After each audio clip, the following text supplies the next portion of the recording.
Hello friends, આજે આપણે બહાર મળે તેવી સિંગની ચીક્કી ઘરે બનાવીશું. એકદમ બહાર જેવા ટેસ્ટમાં એકદમ કડક ક્રન્ચી અને એકદમ ટેસ્ટી ઘરે ચીક્કી આપણે એકદમ સરળ રીતે બનાવીશું. જો તમે આ રીતે ચીક્કી બનાવશો તો તમારી ચીક્કી એકદમ બહાર જેવી બનશે. તો ચીક્કી બનાવવામાં સૌથી પહેલાં પાયો લાવવાની જ તકલીફ હોય છે. તો પાયો કેવી રીતે લાવવો અને પરફેક્ટ રીતે પાયો આવ્યો છે કે નહીં, તે બધી જ ટ્રીક અને ટિપ્સ સાથે આજે આપણે આ સિંગની ચીક્કી બનાવીશું. તો એના પહેલાં વિડીયો ગમે તો વિડીયોને લાઇક અને શેર જરૂરથી કરી દેજો. તો ચાલો જોઈ લઈએ. તો સિંગની ચીક્કી બનાવવા માટે સૌથી પહેલાં આપણે પરફેક્ટ માપ લેવાનું છે. તો જે પ્લેટ ભરી અને મેં ગોળ લીધો છે એ જ પ્લેટ ભરી અને મેં સિંગના દાણા લીધા છે. સેમ ક્વોન્ટિટી સેમ જ રાખવાની છે. તો અહીંયા મેં ચીક્કીનો જે ગોળ આવે છે એ લીધો છે, જેનાથી આપણી ચીક્કી એકદમ પરફેક્ટ બનશે. તો સિંગના દાણાને સૌથી પહેલાં આપણે શેકવાના છે. તો આ રીતે સિંગના દાણા શેકી અને પછી ચીક્કી બનાવશું તો ચીક્કીનો ટેસ્ટ ખૂબ જ સરસ આવશે. ઘણા લોકો ડાયરેક્ટ સિંગ લાવે છે શેકેલી અને એને પણ આ રીતે ચીક્કી બનાવી શકે છે. એ રીતે પણ તમે બનાવી શકો છો. તો અહીંયા તમે જોઈ શકો છો કે સિંગના દાણા શેકાઈ ગયા છે અને એના ફોતરા પણ અલગ થવા લાગ્યા છે. તો આ રીતે ચેક કરી લેવાનું, એકદમ પરફેક્ટ રીતે ફોતરું અલગ થઈ જાય એટલે પરફેક્ટ રીતે આપણા દાણા શેકાઈ ગયા છે. તો હવે આપણે આ દાણાને આ રીતે કિચન ટોવેલ ઉપર લઈ લઈશું અને તેના આપણે ફોતરા કાઢી દેવાના છે. તો આપણે આ રૂમાલને સરસ રીતે મસળીશું આ રીતે, એટલે ઇઝીલી એના બધા જ ફોતરા નીકળી જશે. અને જે ફોતરા બધા જ આપણે નીકાળી દેવાના છે. એક એક દાણાના ફોતરા આપણે કાઢી લઈશું.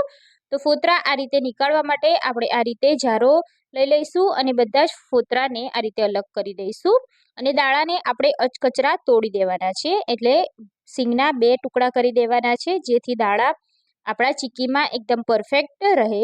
તો એ તમે જોઈ શકો છો કે મેં બધો જ જે સિંગનો ફોતરાનો ભાગ હતો તે અલગ કરી લીધો છે અને દાણાને પણ આ રીતે મેં તોડી લીધા છે.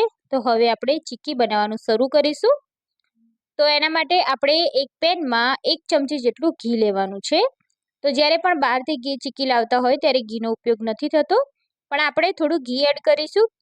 તો હવે આપણે ઘી થોડું ગરમ થાય એટલે આપણે ગોળ બધો જ એડ કરી દેવાનો છે. ગેસની ફ્લેમ આપણે મીડિયમ જ રાખવાની છે. હવે આપણે ગોળનો પાયો લાવવાનો છે. તો ચીક્કીમાં પરફેક્ટ પાયો આવેલો હશે તો ચીક્કી ખાવામાં સારી લાગશે. જો પાયો સરખો નહીં હોય તો ચીક્કી તમારી ઢીલી થઈ જશે કાં તો ચવળ થઈ જશે, જે ખાવામાં સારી નહીં લાગે. એટલે પરફેક્ટ પાયો લાવવો ખૂબ જ જરૂરી છે. અને મેં અહીંયા ચીક્કી માટેનો જે સ્પેશિયલ ગોળ આવે છે એનો યુઝ કર્યો છે. જો તમારી પાસે ના હોય તો તમે નોર્મલ ગોળ પણ લઈ શકો છો. પણ જ્યારે પણ ચીક્કી બનાવતા હોય અને એ પણ બહાર જેવી બનાવવી હોય તો એના માટે સ્પેશિયલ ગોળ લેશો તો ચીક્કી એકદમ પરફેક્ટ બનશે. તો અહીંયા તમે જોઈ શકો છો કે થોડીક જ વારમાં ગોળ આપણો સરસ મેલ્ટ થઈ ગયો છે.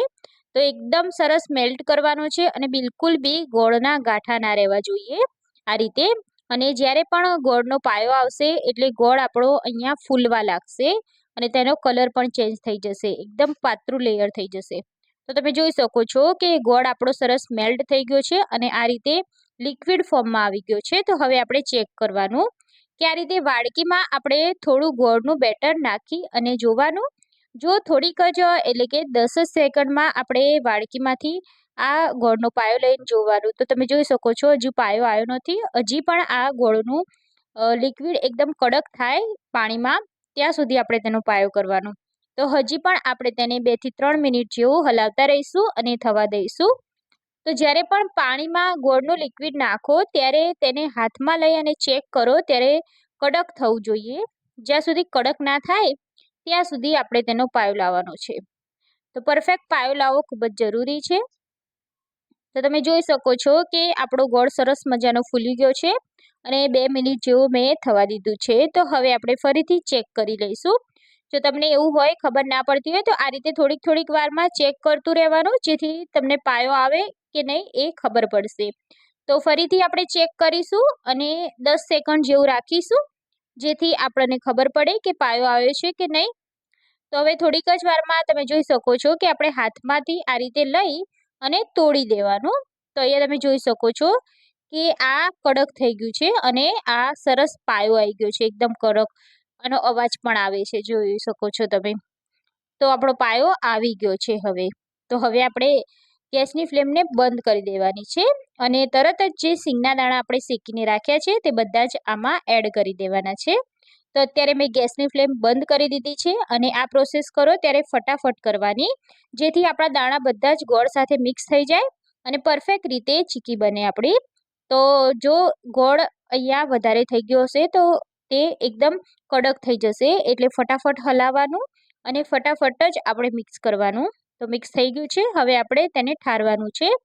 તો ઠારવા માટે અહીંયા મેં પ્લેટફોર્મને ઘી લગાવી અને ગ્રીસ કરી લીધું છે. તો એના ઉપર આપણે ફટાફટ આ રીતે નાખી દેવાનું છે અને હાથની મદદથી કે પછી તમે તાવેતાની મદદથી આ રીતે પાથરી દેવાનું છે અને ફટાફટ જ આપણે વાડકીની મદદથી આ ચીક્કીને ચોરસ શેપમાં કરી લેવાની છે. તો જ્યારે પણ ચીક્કી આ રીતે ગરમ હોય ત્યારે જ કરવાનું. જો સહેજ બી ઠરી જશે તો તમારે શેપ ચીક્કીના પડશે નહીં, એટલે ફટાફટ જ તેને આ રીતે પાથરી દેવાનું છે. તો એકદમ ફટાફટ કરીશું એટલે સરસ મજાની ચીક્કી આપણી પથરાઈ જશે અને તમે જોઈ શકો છો કે મેં ચોરસ શેપમાં કરી લીધી છે. હવે આપણે ચીક્કીને વણવાની છે. તો તમે વેલણની મદદથી વણી શકો છો અથવા તમે અહીંયા કોથળી ઉપર રાખી પછી પણ વણી શકો છો. તો એને આપણે પરફેક્ટ ફોર્મમાં લાવવાનું, પછી તેને વણીશું. તો વેલણને પણ આપણે ઘી કે તેલવાળી કરી લેવાની અને આ રીતે એકદમ સરખા લેયરમાં આવે એ રીતે આપણે વણવાની છે. તો અહીંયા તમે જોઈ શકો છો કે આપણી ચીક્કી ગરમ જ છે, આપણા હાથ પણ ગરમ હોય એટલે આપણે આ ટચ પણ ના કરી શકીએ ત્યારે જ આ પ્રોસેસ કરવાની છે. તો આ રીતે એક લેયરમાં આપણે ચીક્કીને વણી લઈશું અને હવે તેના પીસીસ કટ કરવાના છે.